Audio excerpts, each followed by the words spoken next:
Welcome to the second in a series of interviews on Kontext TV. The series will focus on the new book, The End of the Mega Machine, A Brief History of a Failing Civilization by Fabian Scheidler.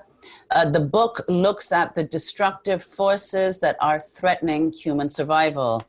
Fabian is the founder of Kontext TV, which has covered global justice issues for more than 10 years. And we're joined today by world-renowned political dissident, linguist, and author Noam Chomsky. He's a laureate professor in the Department of Linguistics at the University of Arizona and professor emeritus at the Massachusetts Institute of Technology, where he taught for more than 50 years. So I'll begin the conversation by asking Fabian about his book. The book is an attempt to overturn widely held assumptions about the political and economic institutions and ideologies that govern our present moment. You do so by situating these paradigms in a historical context, indeed over the course of several millennia. One of the principal foundational structures of the present is, of course, the state. As against the argument that the state was necessary to, so to speak, limit or contain eruptions of violence in a Hobbesian war of all against all, you, in fact, suggest that violence has increased with the emergence of state power. And you speak of what you term the four tyrannies. So talk about that. Yeah, first of all, I'm so grateful to be here with you and with Noam, whose work was so crucial for my own work. So thank you for joining here. And indeed, the book is about demystifying our history. And I think this is crucial to understand the destructive forces that are by now threatening human survival and the survival of the planet, indeed, with the destruction of the natural ecosystems, with climate havoc, and with the threat of nuclear war. The mystification of our history, of course, tries to legitimize the system we are in as the only possible system or the best system we can have without alternatives. And for such mythologies, there need to be some dark ages, of course. So we have the Stone Age, which is the dark age in our past, and supposedly people were running around with clubs and beating each other to death. And so civilization 5,000 years ago came by and brought humanity to a path to decent behavior. And the state played a crucial role in this narrative, of course. And the second one, and we will talk later about it maybe, is the Middle Ages, of course, from which modernity and capitalism saved us. So concerning the creation of the state, and indeed what has been called civilization, 5,000 years ago in Mesopotamia, the first city-states were created, and they were heavily militarized, and the invention of slavery as an institution took place in this time also, and the invention of writing, which was a tool of logistics and of organizing slavery as well. And when we look at the standard narrative, for example, by Steven Pinker and others, they were saying, well, human nature is so violent, people are beating each other to death. This is basically the Hobbesian idea of war against all, all against all. And so we needed a civilization and a state to come by to save us from this. Now, this is plain wrong in historical terms. We know quite little from the Stone Age, and it's a long period. It's 200,000 years of Homo sapiens, in fact. We know something. We know that there was some kind of violence. It was not that widespread. Steven Pinker has exaggerated this extremely and has been refuted by the most eminent scholars. But what we know is that with the emergence of the first city-states and later with the empires until the Roman Empire, violence really surged in an extraordinary manner. And this has to do with the fact that a military was created. That has to do with the fact that inequality surged the land privatization played a crucial role in antiquity, and it concentrated wealth in the hands of an extremely small number of people, and the others were forced to serve either as soldiers, as mercenaries, or as slaves, or as indented laborers, wage laborers, and so on. So it was an extremely violent system that was created. The first systems of domination were created at that time, and I call these systems the four tyrannies. So the first tyranny is physical power, which of course is most obvious in the militarized state, in mafias as well, in warlord systems from which states very often emerge. The second kind of tyranny is what I call structural violence, a term used by Johann Galtung. And structural violence means that you cannot see the physical violence directly. One example are property relations. For example, if you take Berlin, the city where I live, there are corporations which own hundreds of thousands of apartments, and the poorer half of the Germans don't own anything. So you have to get a job to pay your rent, and people tend to think that this is normal. The people who have all the apartments are very clever, and the others haven't made it, and so on. But the fact is that this is a relation of violence, because if you lose your job, you cannot pay your rent, then the landlord will come and say, get out of here. And if you don't, the police will show up and take you out. And of course, in the United States, currently, the evictions of millions of people this is a very serious example of structural violence, which turns into physical violence. But structural violence tends to be seen as normal. It tends to be seen as something that is natural in a way. And this has to do with the third pillar, ideological power. And ideological power in a systematic way also started 5,000 years ago. The invention of writing was very important. And it was not only used for logistics, but also to write down the mythologies and the religion of the upper classes, which legitimized and justified the system of exploitation and rule of that time. So ideological power tries to impose a narrative that says, well, this is given by God, this order is given by God, or it is natural, it cannot be changed, and all of this. But the interesting thing about all these means of ideological power, they can be turned around in the other way. Writing, for example, was used later with the first prophets like Amos and others to criticize power relations, to criticize property relations. And this is, of course, the case also with modern media. Noam has written extensively about this, the media as a power system, but they can be used as a counterforce. So the internet is an example. It can be used as a counterforce. So it's a contested terrain, ideological power. It's never complete. It's never certain. And the fourth tyranny, which I talk about in the book, is a little harder to grasp. And I call it the tyranny of linear thinking. It's the idea that man can control other human beings and nature in general in a linear way by a chain of command. I command and another person obeys. I command and nature obeys.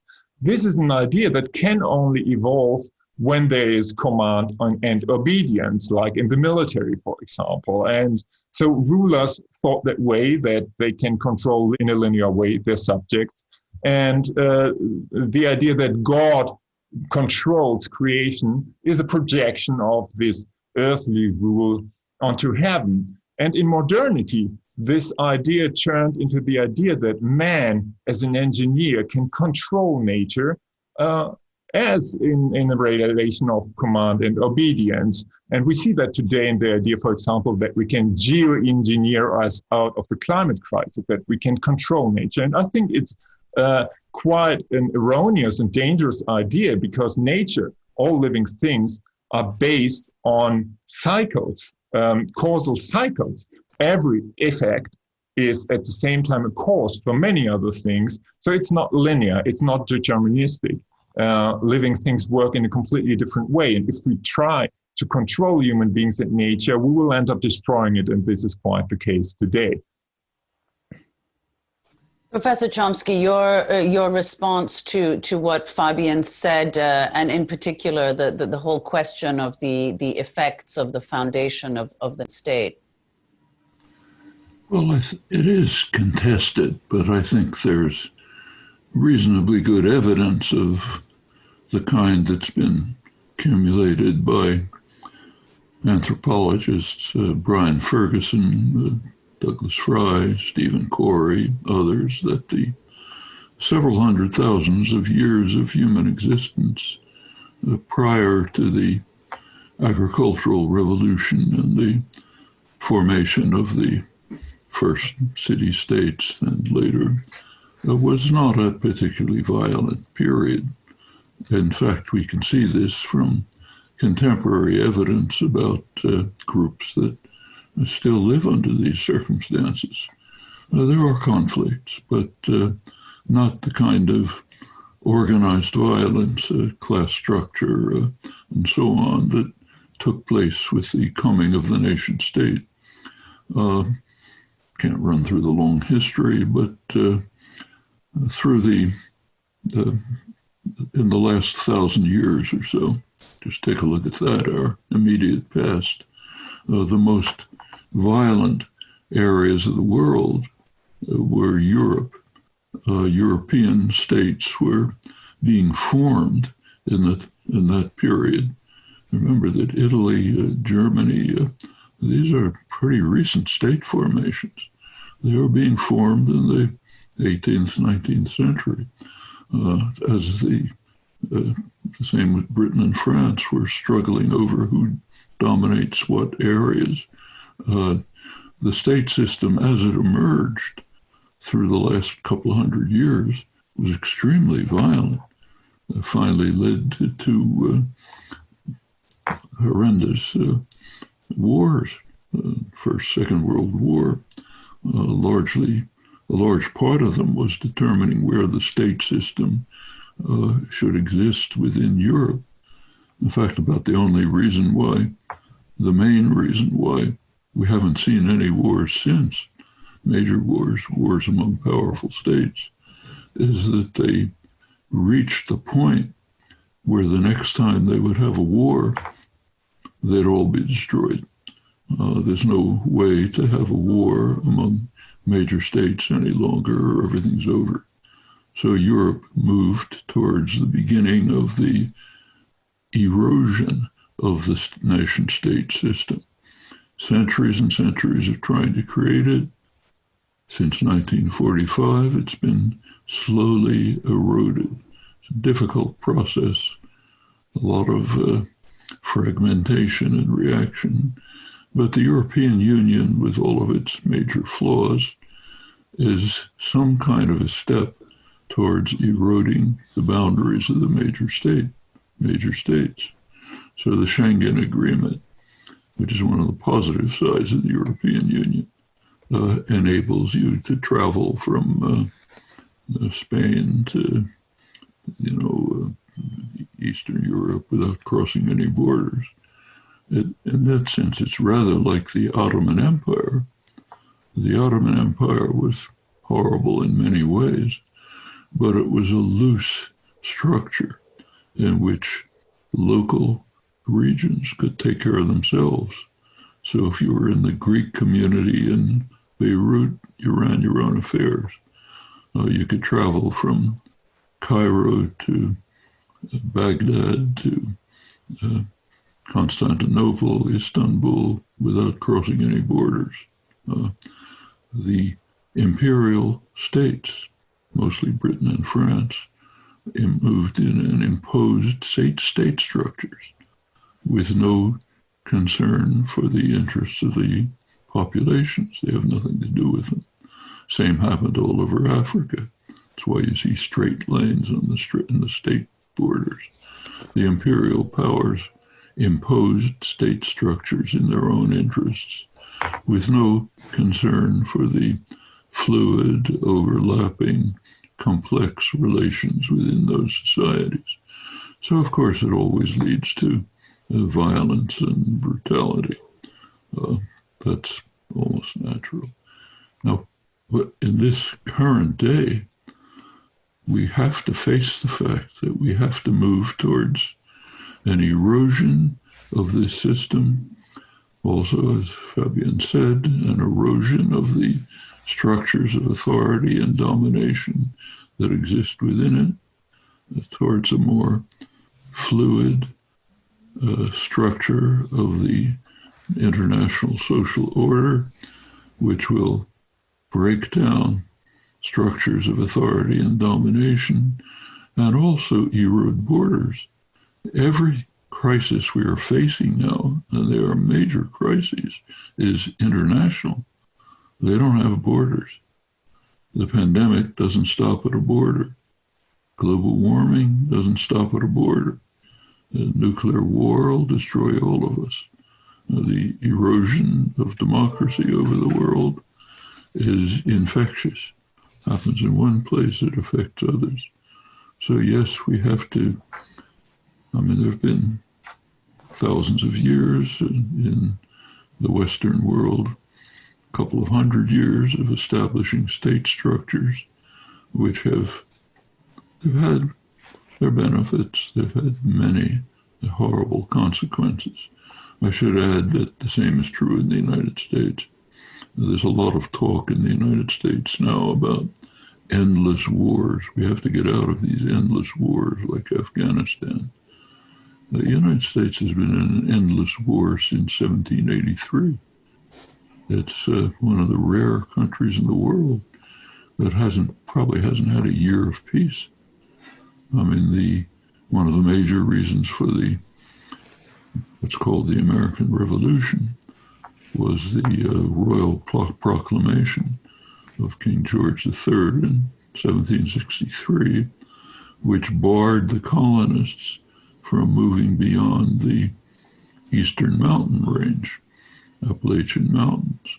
They were not permitted to move into what was called Indian territory, the territory of the numerous Indian nations. They were barred by the British for their own not pretty reasons, but that's another story. It's a question of who would monopolize trading rights and things like that. But the colonists weren't accepting that. They wanted to carry out an aggressive war against the Indian nations and expand their own territory and control.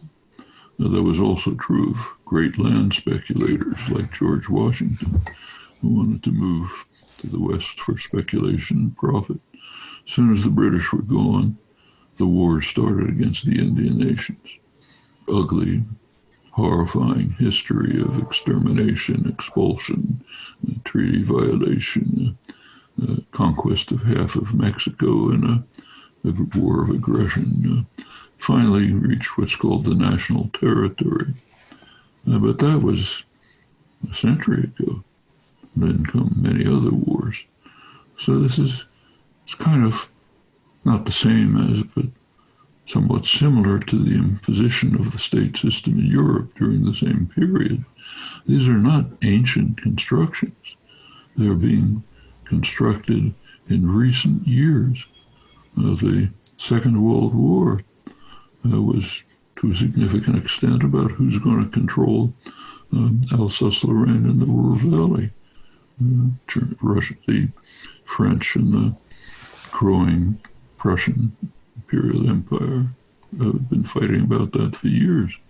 There's been a 1,000-year war of the northern powers, that includes Russia, against the mostly Muslim South, which has had horrifying effects all over the world, including the imposition of state systems and all of the internal repression, internal structural violence that Fabian was talking about that goes with it. So yes, I think that picture is basically right. It's not ancient history. It's not just the city-states of Mesopotamia. It's going on like in my own lifetime, for example, still going on. So it's right in front of us. We have major problems in trying to overcome all of these structures of violence and exclusion We're seeing it right now in a very dramatic way with regard to the preparation of vaccines and the distribution of vaccines. It's a major humanitarian crisis right on the agenda right now. Sooner or later, some vaccines will be available. We don't know which. Right now, China seems to be in the lead. Others may be coming along. They should be available to everyone, like the polio vaccine. When Salk finally managed to create the first polio vaccine, it wasn't patented. He said, this is part of the world environment, like the air we breathe. Everyone has access to it freely. That's the way a COVID-19 vaccine should be, but it's not what's happening. The major drug corporations are trying to monopolize it. In the neoliberal framework, they are given basically monopoly pricing rights, radically opposed to free trade in what's called free trade agreements. So if one corporation, Moderna says, manages to get a vaccine, they're supposed to own it and make the profit from it. Huge profits because of the ridiculous patent rights granted, monopoly pricing rights granted in the trade agreements. There is an international organization, COVAX, trying to bring together countries of the world to cooperate in developing a vaccine and to work out the crucial distributional properties to make sure that the vaccine goes to those who need it, like poor people in Africa, not to those who can pay for it, like the rich countries who can monopolize it for themselves. Well, it's a kind of an uneven effort, partially working, partially not. Just got a hammer blow a couple of weeks ago. Trump announced the U.S. is pulling out of it. Okay. Breaking down the small steps towards internationalism which are required to deal with the crisis. Same with pulling out of the Paris negotiations. Same with trying to destroy the World Health Organization. Same with what Secretary of State Pompeo did 2 days ago. The United States wants to ram through. The United States, of course, broke down and destroyed the agreement with Iran in opposition to the whole world, greatly increasing tensions in that region. The United States wants, there have been UN sanctions. The United States wants them to be reinstituted. It did bring it to the Security Council. No support. One country, Colombia, said okay, the rest said no. A couple of days ago, Mike Pompeo got up and said the sanctions are reinstituted because we say so. And if the Security Council's against it, too bad for them. We're the Godfather. We run the world, and we smash anybody in the face who's in our way. That's the extreme opposite, ludicrous extreme opposite of the internationalism that's necessary. It's imposing state violence to an extent that no country in history has ever attempted it. The Nazis wanted to control Eurasia, not the whole world. Okay, that's the kind of thing we're actually facing, and we've got to deal with it very quickly, or we're all going to be finished. Well, Professor Chomsky, I'd just like to ask you, you've said, and Fabian's book, of course, does the same, which is to make the argument that the nation-state system has perpetrated violence on a virtually unprecedented scale.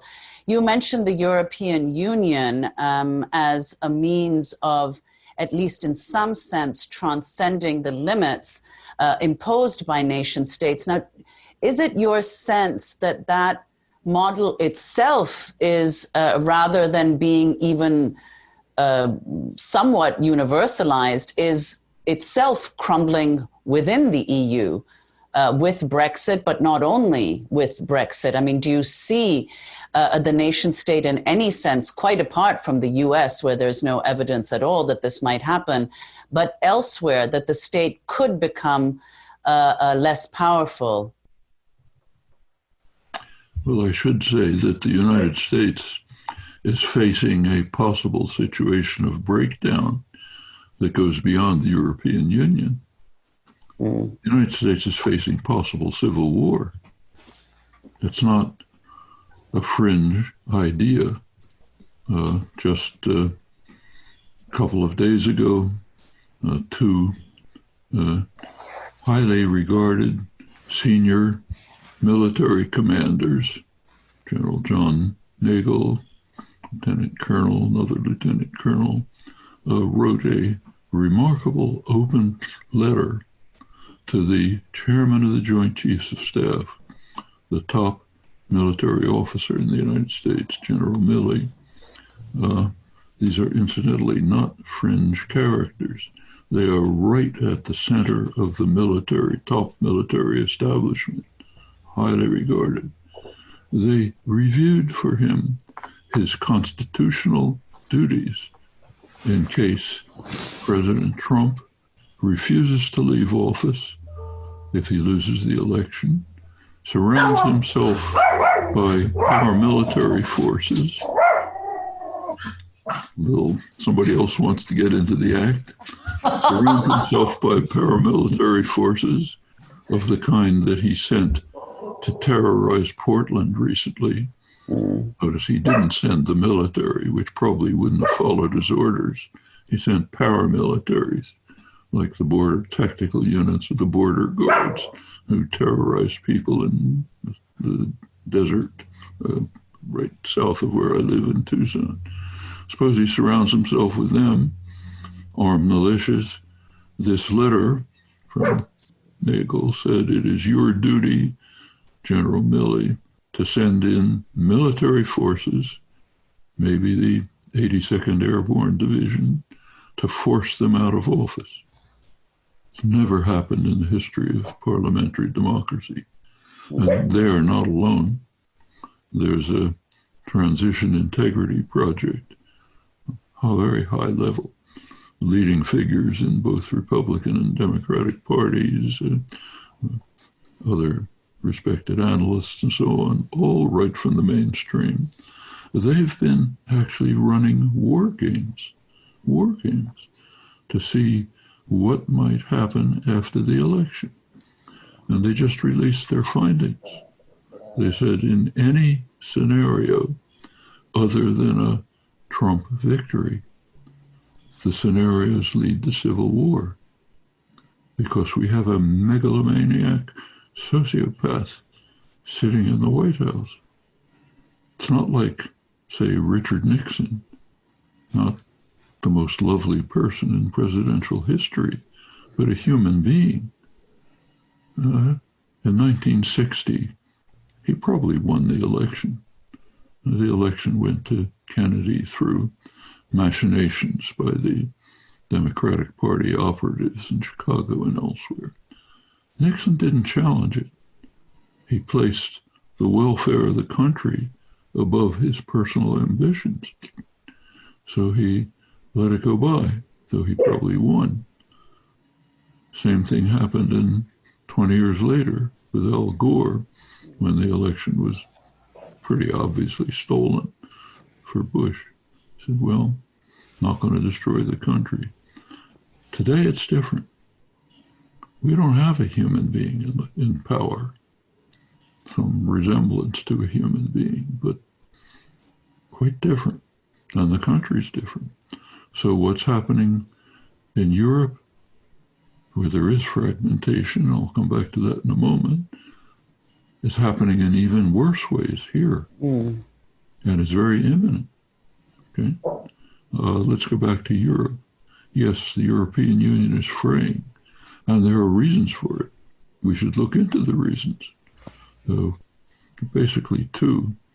One is, there are several. One is that the way the European Union was designed, largely under German influence, German banks and so on. The economic system is dissociated from the political structure. The economic system is basically run by an unelected troika in bureaucrats in Brussels. European Council, unelected. European Commission, unelected, IMF, of course, unelected. The European Central Bank, unelected. They make the basic decisions. The decisions are not in the hands of the people of the countries. Well, that's a recipe for disaster. And it was made worse by something that is, by the plague that has hit much of the world in the past 40 years, the neoliberal plague.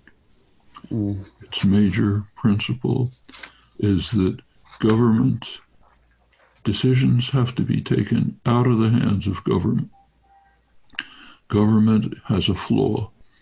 It's partially influenced by populations. So therefore, decisions have to move to totally unaccountable institutions, private power, completely unaccountable to the public, and the principle that it follows is pure self-enrichment. It's a major principle. It was announced to the world by the leading economic guru of neoliberalism, Milton Friedman, at the same time that Reagan said government is the problem, Thatcher said there's no society. So we have to transfer decisions into the hands of unaccountable private power, which is directed in principle solely to self-enrichment. It doesn't take a genius to figure out what's going to come from that. And it's happened. And the result all over the world is anger, resentment, bitterness, all justified, fertile territory for demagogues to come along. Trump, Bolsonaro, Orban, others like them say, I'm your savior. With one hand, I stab you in the back. With the other hand, I say, I'm going to save you from what's happening. So yes, that's a very dangerous situation. I think these are the main reasons that what lies behind Brexit? The deindustrialization of England by both political parties. And Labour gave up on the working class just the way the Democrats did here. Anger, bitterness. Let's find some way out of this. The way they are finding out of it happens to be suicidal. They'll turn themselves into even more of a vassal of the United States than they already are. But you can understand the decision. Somebody's responsible for this. I'm not responsible. So let's get out of it and start over. You're seeing similar things in Europe, understandable. And we have to recognize the plagues. One of it is the neoliberal plague.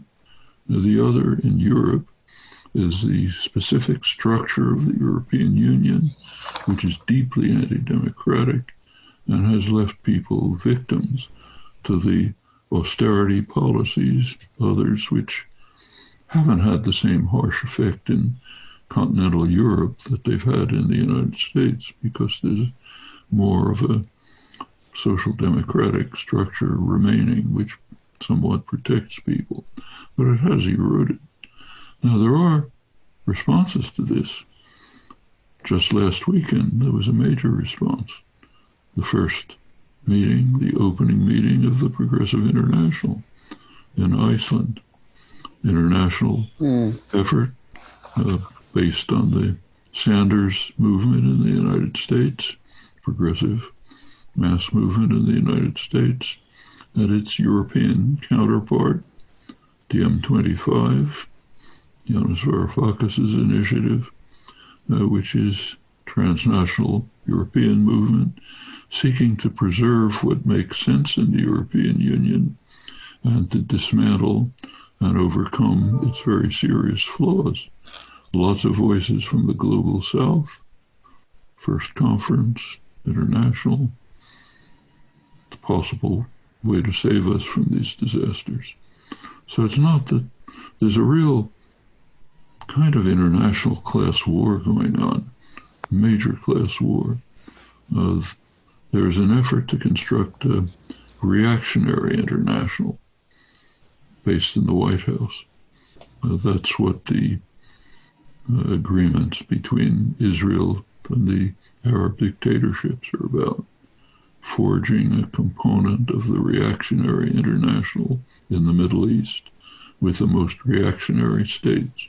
The Gulf dictatorships, family dictatorships, the Egyptian dictatorship, Israel, which has moved very far to the right, bringing out tacit relations and turning them into formalized ones under the aegis of the United States. The reactionary international will include Modi's India. Modi's destroying secular democracy in India, turning it into a right-wing Hindu nationalist ethnocracy, crushing Kashmir, Orban in Hungary. This is what's happening. Okay, there is a reactionary international run by the White House, where Mike Pompeo can just tell the world, I don't care what you want, we're putting through UN sanctions. You shut up. That's one international. The other is the progressive international. The first is trying to reconstruct the neoliberal system that caused these crises in a harsher and more autocratic form. More surveillance, more control, more centralized power, centralized economic power under the control of the White House. That's one. Progressive international is based on popular forces mobilizing all over the world. And there is a struggle as to what the post-pandemic world will look like. And those are two of the major forces, not the whole world. There's also China and its region and others. But those are two major forces. They all have to do with the kinds of things Fabian was talking about, the nature of the nation state, the violence it brings with it, the chances to overcome it, the internal structural violence having to do with safeguarding the property relations of the very rich and imposing stagnation or decline on others. We should recognize how deeply rooted this is in what had been in the past the most democratic states. Like take the United States. The Constitution of the United States in the 18th century was a fairly progressive document. Not today. I mean, today it's radically regressive, but then it was progressive. But remember what it was founded on. James Madison, the main framer, made it very clear to the Constitutional Convention that a prime responsibility of government, I'm quoting him, is to protect the minority of the opulent against the majority. Protect the property rights of the opulent against the majority. The major scholarly work on the Constitutional Convention, formation of the Constitution, Marshall Klarman, the gold standard in scholarship is called the framers' coup. The coup that the rich, wealthy, mostly slave-owning framers carried out against the population who wanted more democracy, and the framers wanted less democracy, and constructed the Constitution to prevent it, because you have to protect the minority of the opulent against the majority. Now that's the most democratic move of the 18th century. There's been history since, up and back, but we should bear in mind where we're coming from. Well, Fabian, I mean, earlier you mentioned another theme that recurs through your book, which is that of modernity. And you mentioned that in the context of the formation of the nation state. But in the book, you also question the widely held assumption that modernity brought with it, the advent of modernity brought with it an age of enlightenment, of universal human emancipation. So could you explain what the argument is there, in addition to what you've said about the state and what Professor Chomsky has also just said? Yes, sure. First of all, I would like to respond also to what Noam Chomsky just said. I think on the side of the progressive internationalism, one thing is very important, and this is the theme of climate refugees. I mean, we will have climate havoc. Maybe we can limit it to a certain extent. Maybe we will limit it to 3 degrees or even 4 degrees, but we can even reach 5 degrees. And so the question is, where will the people in Bangladesh go to when their country is destroyed?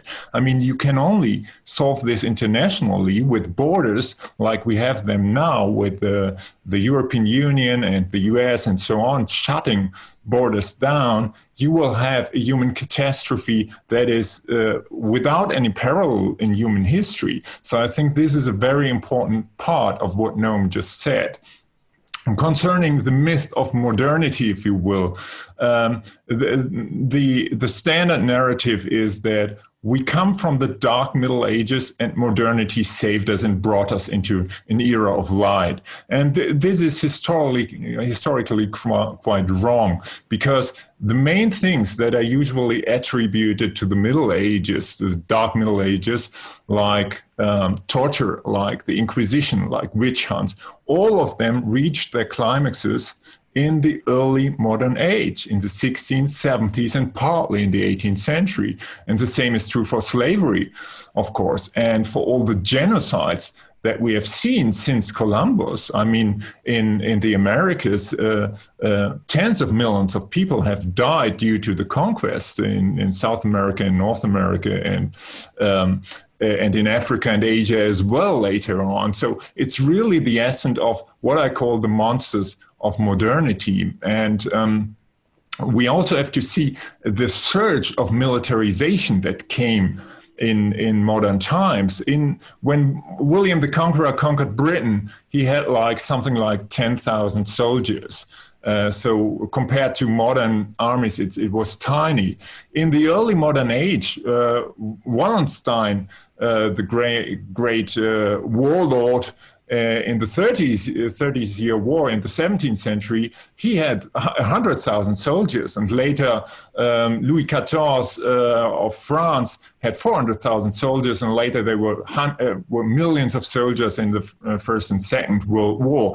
And the same is true for arms. There has been an arms race that started in the 100 Years' War between France and England in the 14th and 15th century, with the introduction of firearms. And firearms played a crucial role in the emergence of capitalism, because you need a lot of money to buy firearms.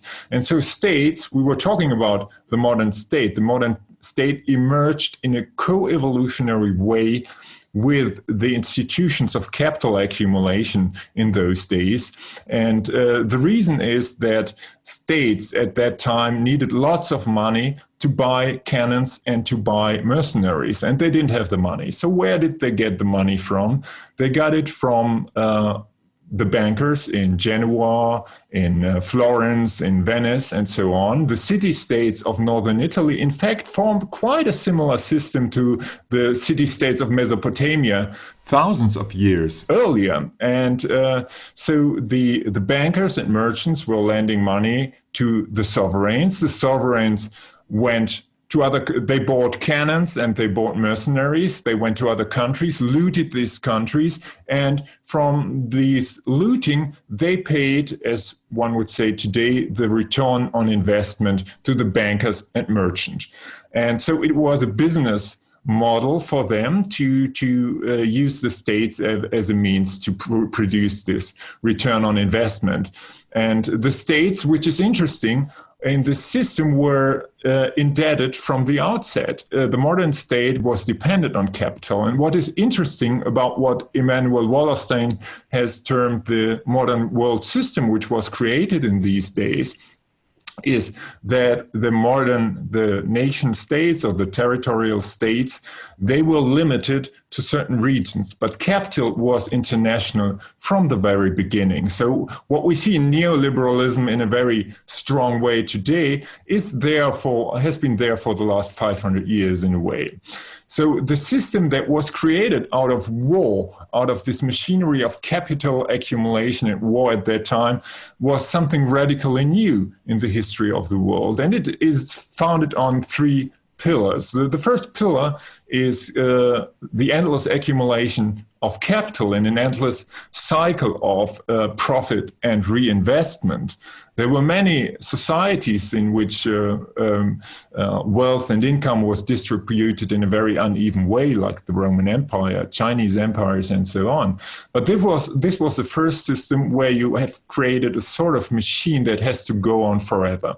This started with the merchants in Italy, with the banking houses, then the first corporations in the early 17th century, like the Dutch East India Company, the British East India Company. They had only one goal, these institutions, which is to increase the money invested, the money of the shareholders.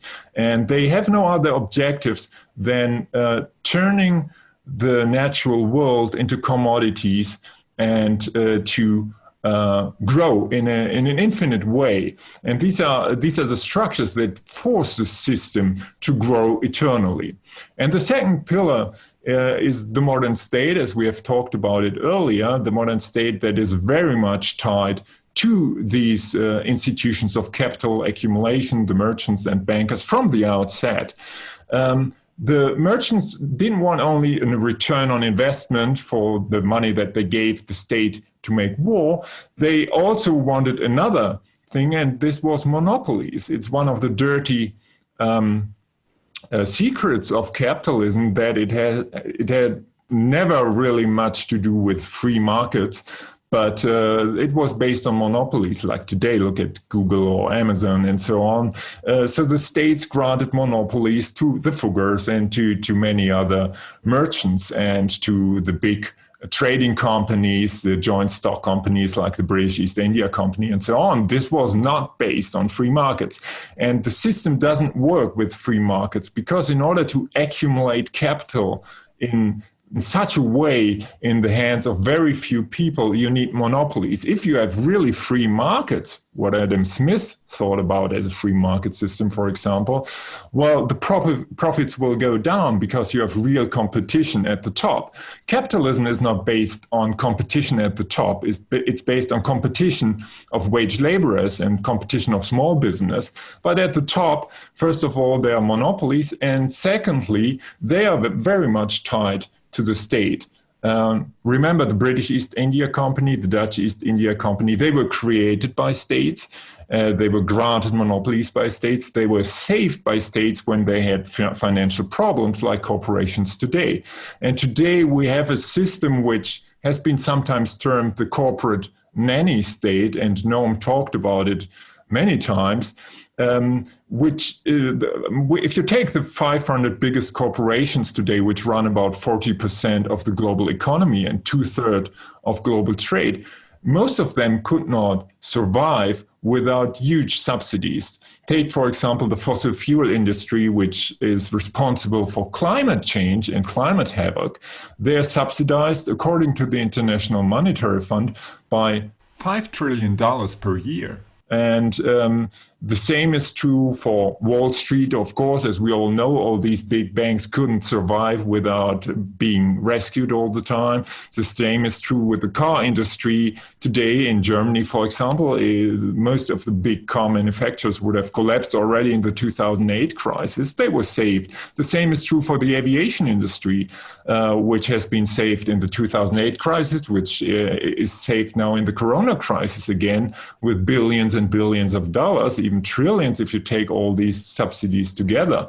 So we have to face the fact that the real capitalism that we have, whether it's neoliberal or not neoliberal, is something that is based on the states and the corporations tied together in a very close way. And the thing is that we use all the subsidies to save the dirtiest industries on the planet, which in fact destroy the planet, while we could use this money for an ecological and social transition. And Noam is absolutely right that in a democracy, even if it's by no means perfect, the kind of republic, as Madison called it, that we have, or democracy, but we have the means as a population, even as voters, to change things in a way that governments, that's why we elect parliaments, to use the money in a different way. So the state should be transformed in a way that we don't use the money to save the corporations which destroy the planet, but to put the money into decentralized structures, into institutions, economic institutions which work for the common good. There are such institutions like cooperatives, communal institutions, and so on. Mostly they are small, some are bigger, but you can really build a system on these institutions, a new system, if the public money, taxpayers' money, is put into this kind of transition. And there are some proposals. Yanis Varoufakis with DiEM25 had a sort of Green New Deal proposal. There are some elements of such a transition. Bernie Sanders and Alexandria Ocasio-Cortez, of course, have proposed a Green New Deal with some elements of that. I think this can go much further.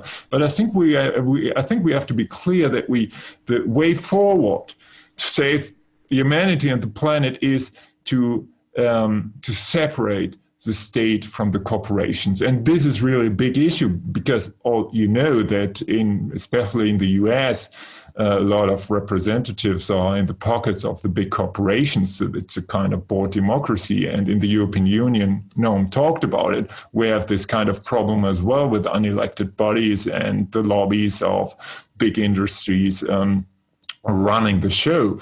But we can change that, and that's why media like this, like Democracy Now!, where Nanny, you are working for, is so important to really show the people that the system that we are living in is not a market system. It's based on states tied to corporations. Professor Chomsky, your thoughts on this? I mean, you've termed the present order a neoliberal plague, and this question of the fallacy of free markets, what Fabian has said about the relationship between states and markets. The government always, the states structure the market. They structure corporate governance. They structure the nature of the market. Within the system that they structure, there's an element of the free market interchange and operation, but within the framework that governments establish. So, for example, what I mentioned about intellectual property rights is radically opposed to free markets and grants effectively monopoly pricing rights to major corporations. The same is true internal to corporate governance. Remember, corporations are set up by the state. To incorporate is to get a gift from the state. When you incorporate, the state is saying, okay, we grant you protection of limited liability. That goes back to the origin of corporations hundreds of years ago. So you're getting a gift from the state, and in return, the state determines the mode of corporate governance. Well, the neoliberal plague, which was quite different from the period that preceded it, could go into that. One of the changes it instituted was changes in the rules of corporate governance. It allowed CEOs, heads of corporations, to pick the board that sets their remuneration. Okay, the remuneration is partly salary, partly stock options, all sorts of devices. But there's a board of directors that determines it. The new rules of governments allowed the CEO to pick it. What do you think is going to happen from that? See, management remuneration has shot through the sky. One of the main factors in the huge inequality that's developed during the neoliberal period is simply the dragging of remuneration up for a tiny percentage of the population. CEOs, other managers dragged up with them, university presidents, the whole system. It's just to give you a picture of it.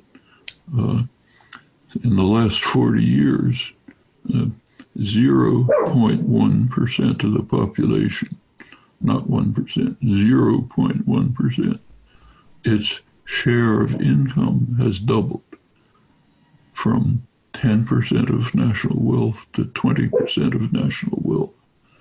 A recent study just came out a couple of weeks ago from the RAND Corporation, very authoritative study, estimated the robbery of how much the working class and middle class have been robbed by the neoliberal principles instituted in around 1980, which modified the rules radically, allowed tax havens, all sorts of things.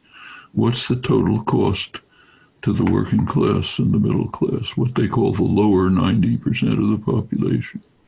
They estimated at $47 trillion. That's $1 trillion a year stolen from the working class and the middle class just by the manipulations that created the neoliberal system. Now, they have sharply reversed things. The period of regimented capitalism, roughly the Second World War up to late 70s, 1980, was the greatest growth period in capitalist history. It's called the Golden Age of Capitalism by economists, and it was egalitarian growth. The lower quintile did actually a little better than the upper quintile. There were no financial crises because the banks and the financial institutions were under control. There were no tax havens. They were illegal. Treasury Department enforced the law. There was no heaven by any means. All of the basic problems of capitalism that Fabian mentioned were there, but they're in a different form, just as they're there in a different form in social democratic Norway and radically neoliberal America. There are different varieties of state capitalism. It's all state capitalism, but many different varieties. And when we're thinking about the immediate problem, the main problem we face, as Fabian pointed out, is the heating of the environment. If we do get to 3 or 4 degrees centigrade, higher than pre-industrial levels, we're probably finished. It's very hard to imagine that any form of organized human life will survive at that level. The main analysts call it cataclysmic. And we are moving there. So we have to do something to change that. But the time scale for modifying that and the time scale for overcoming capitalism are very much out of line. Overcoming capitalism is a long project. A basis has to be established for it in public consciousness, in alternative institutions of the kind that Fabian mentioned, and so on. Dealing with the coming environmental catastrophe is a matter of the next decade or two. It's going to have to be done pretty much within the framework of state capitalist institutions. Fortunately, these can be very much modified, very much. Like the Green New Deal, the version that was presented to Congress is very vague and imprecise, but there are much more specific versions. One of them is worked out in detail by Robert Pollin, economist Robert Pollin, my friend and co-author. Our joint book on this has just come out yesterday, in fact. A very detailed plan to how to move towards meeting the goals of the top goals of the climate analysts, reduction of emissions by about 50% within a decade, complete net zero emissions by 2050.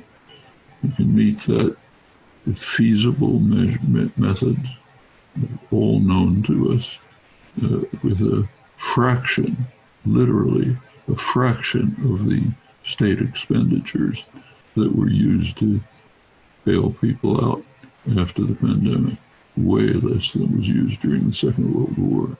It's all available, all possible, roughly within the framework of the general state capitalist institutions, but they have to be changed.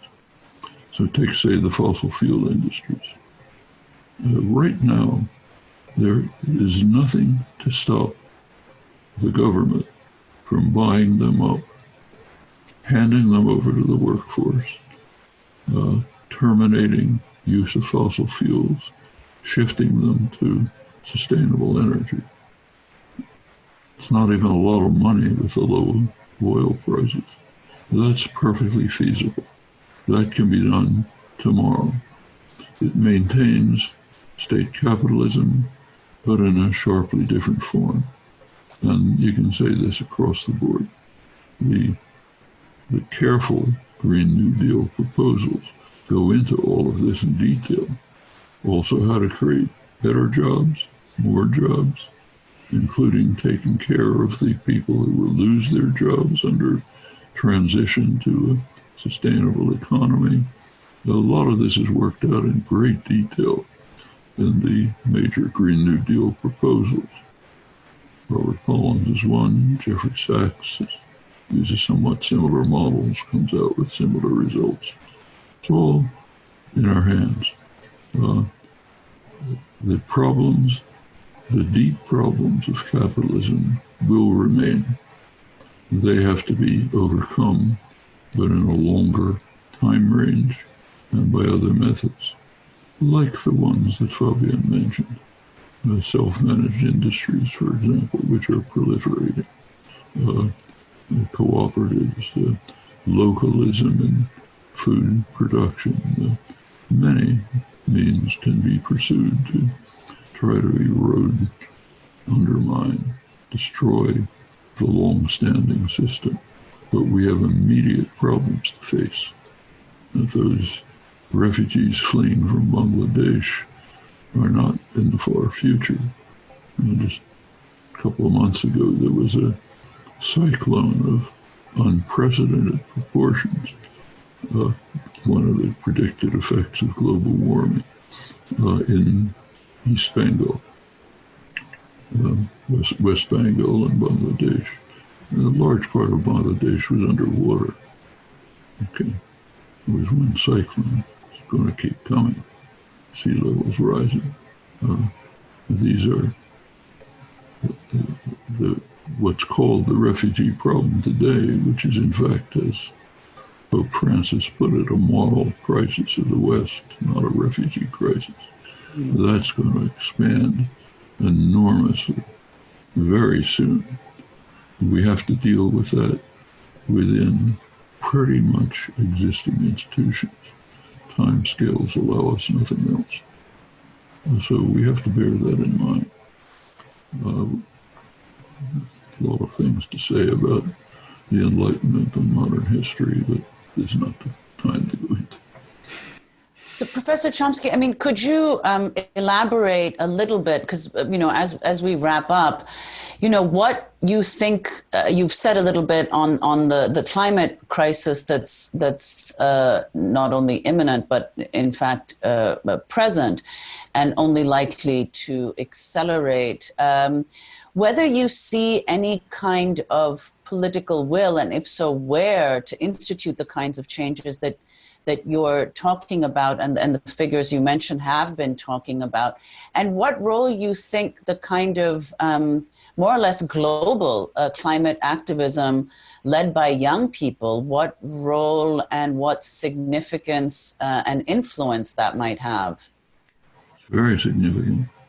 I mean, if you look at this international class conflict that's taking place, sort of symbolized by the reactionary international in the White House and the progressive international that just met last weekend. It's based on large popular movements and popular forces. So let's take the climate activism. As you say, that's been led by basically two groups. One is young people whose spokesperson, in many ways, Greta Thunberg, captured it in one phrase: "You are betraying us." That's right. He's talking to us. You are betraying us. It's being led by young people. There's another group leading it, indigenous people. They've been in the forefront of trying to deal with the climate catastrophe for years. First Nations in the Western Hemisphere, indigenous people in South America, all over the world, and tribal people in India. They've been working hard to try to develop, to construct what they have lived with for tens of thousands of years, a relation with the environment which is sustaining. And they've been bitterly attacked in the Amazon region of Brazil. They're facing literal destruction. But these two groups have been struggling to save us from our follies. And take, say, the Green New Deal, one or another form of it is essential for survival. A couple of years ago in the United States, it was way out at the margins, just ridiculed. Now it is on the legislative agenda. That's the result of work by young people. A lot of activists, small group, the Sunrise Movement, young activists who went to the extent of occupying congressional offices. They got the support of Alexandria Ocasio-Cortez, one of the young people who came into Congress on the Sanders wave. Ed Markey, senior senator from Massachusetts, been interested in environmental issues for all his life. They managed to put it on the legislative agenda. Now comes a battle. Can you implement it? And that, of course, the Republicans don't even talk about. They want to just destroy it totally. And they're wreckers. But within the Democratic Party, there's a conflict developing. It's very interesting to watch it. The activists succeed, and the people from the Sanders campaign did succeed in getting the Biden campaign to put a reasonably decent, not wonderful, but reasonably decent climate proposal in their program. The Democratic National Committee, the Clintonites, the donor-oriented segment that runs the party, killed it. You can see it very dramatically. You go back a month, 1 month, late August. If you looked on you ran on Google, Democratic Party climate program, you got the mildly progressive Biden program. Click on it now. You get how to donate to the Democratic Party. It's gone. Okay. I'm not part of the inner workings, so I don't know in detail how this was managed, but you can guess. Seems pretty clear that the Clintonite managers killed it. Okay, that's going to be a battle that's going on even if Biden is elected. his program was nowhere near good enough. But the DNC program is do nothing. And there's where the activists have to make their move. They did succeed in pushing something forward, but a lot more has to be done. And it is simply a tragic betrayal to leave this in the hands of young people and indigenous populations. They're not the ones who should be leading it. It's the ones with power, prestige, some degree of stability in their lives and professions. They should be leading it. And that has to be fast. It can't wait 200 years. It's going to have to be in the next couple of decades. The disaster may come in 100 years or 200 years, but the sources of it have to be dealt with now. And in fact, the disaster doesn't come like that. It grows. You see bits and pieces of it every year. I see it out the window where I'm sitting, where I haven't seen a blue sky in Arizona for weeks because of the smoke coming from California, which is on fire. Okay, that's coming now. It's not catastrophe not to see a blue sky, but it's a sign of what's coming in a much harsher way, and it will hit most harshly the people who are not responsible for it. Young people, poor people in Africa and elsewhere. If you look at CO2 emissions, which are destroying possibility for organized human life on Earth, overwhelmingly they come from the rich countries.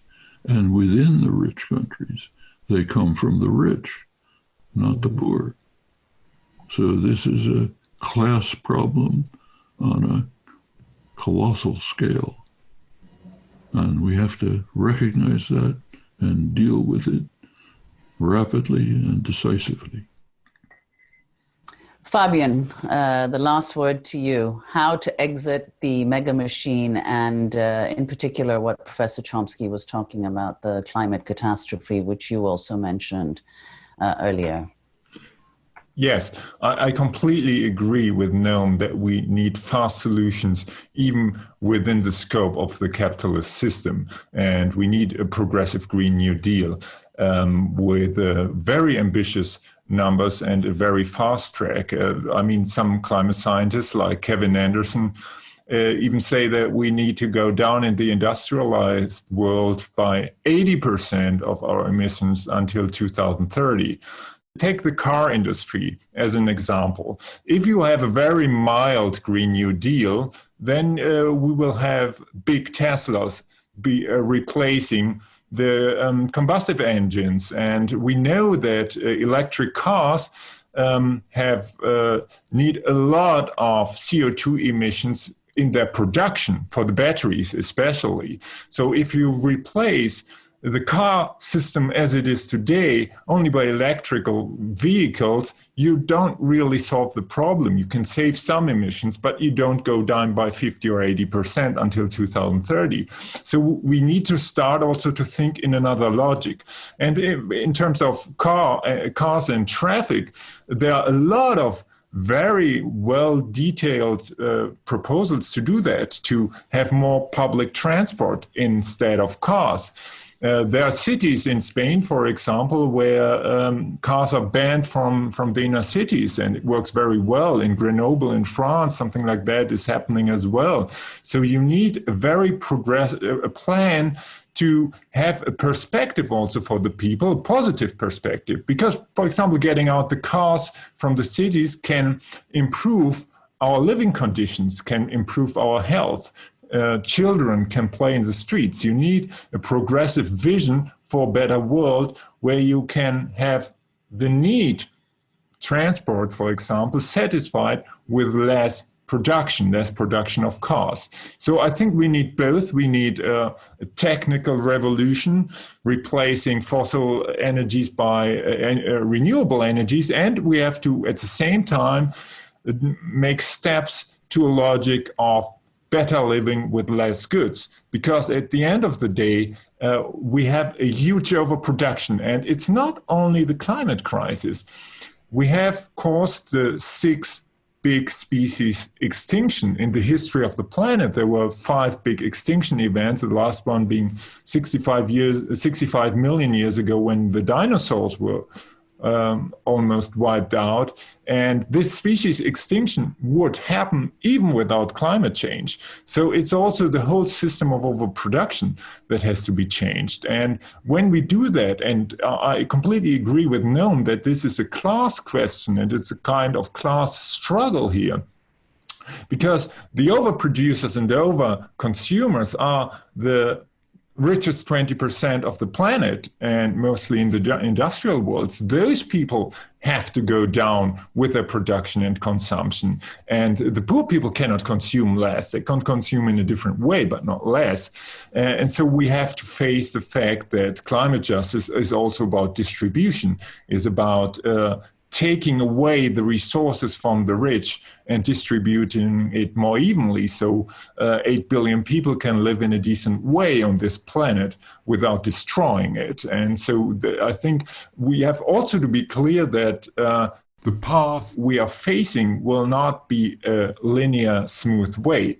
And for progressive movements, I think it's very important to get prepared for crises, like the crisis of 2008, like the corona crisis, because in this type of crisis, the elites also have problems. They have to justify huge amounts of money that they put in one direction and not in another direction. And in the corona crisis, we would have had the possibility, if you will, to put all the money not into Boeing, the aviation industry, the car industry, and Wall Street, which was the bailout plan that was actually imposed. But if we had, the social movements were on a higher level in a way, we could turn the situation in a way that the money is put in a different way. But learning from one crisis means to be prepared for the next crisis, to grow stronger. And I think there are signs that this can happen with the convergence of the Bernie Sanders campaign, with Black Lives Matter, with the climate movement, which has been very strong before the corona crisis. And I think it will re-emerge. And I think the convergence of these struggles is very important, and to see that the social justice issues and the environmental issues can only go together. We can solve this crisis only with those two things at the same time. Well, with that, Fabian, thank you so much. Professor Chomsky, thank you so much. That ends the conversation.